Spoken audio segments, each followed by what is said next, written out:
Le président de la République angolaise, João Lourenço, a rendu hommage aux héros de la patrie à l'occasion du 47e anniversaire de la proclamation de l'indépendance nationale, célébrée tous les 11 novembre. Le monument brandissant des drapeaux dans le hall du Musée national d'histoire militaire honore également des citoyens qui ont contribué à l'indépendance nationale, à la paix et au progrès de l'Angola. Accompagné de la première dame, Ana Dias Lourenço, le président João Lourenço a communié comme de tradition avec les forces de défense et de sécurité à Luanda.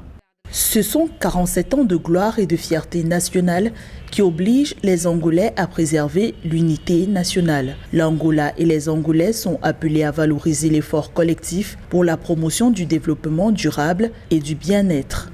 L'anniversaire d'indépendance de l'Angola, cette année 2022, arrive dans un contexte où ce pays lusophone est impliqué dans la mise en œuvre de la feuille de route décidée à Luanda par les 3 chefs d'État des pays de la CJRL, la conférence internationale sur la région des Grands Lacs, à savoir la République démocratique du Congo, le Rwanda et l'Angola, en octobre 2022. Une région en proie à des conflits. Dépêché pour une mission, Tété Antonio, le ministre angolais des Affaires étrangères, a rencontré le gouverneur du Nord Kivu.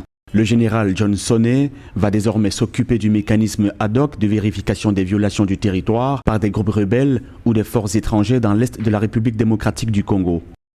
La feuille de route de Luanda prévoit, parmi les actions prévues dans la feuille de route, il y a le mécanisme de vérification ad hoc des accusations de violation de l'une ou autre partie, pour que nous soyons tous éclaircis plutôt de ce qui se sera passé. Donc, le général Nassomé est là, il n'est pas là pour venir pour inventer la roue, parce qu'en fait, nous avons déjà un mécanisme de Grands Lacs ici, mais c'est pour compléter plutôt le travail qui est en train d'être fait ici.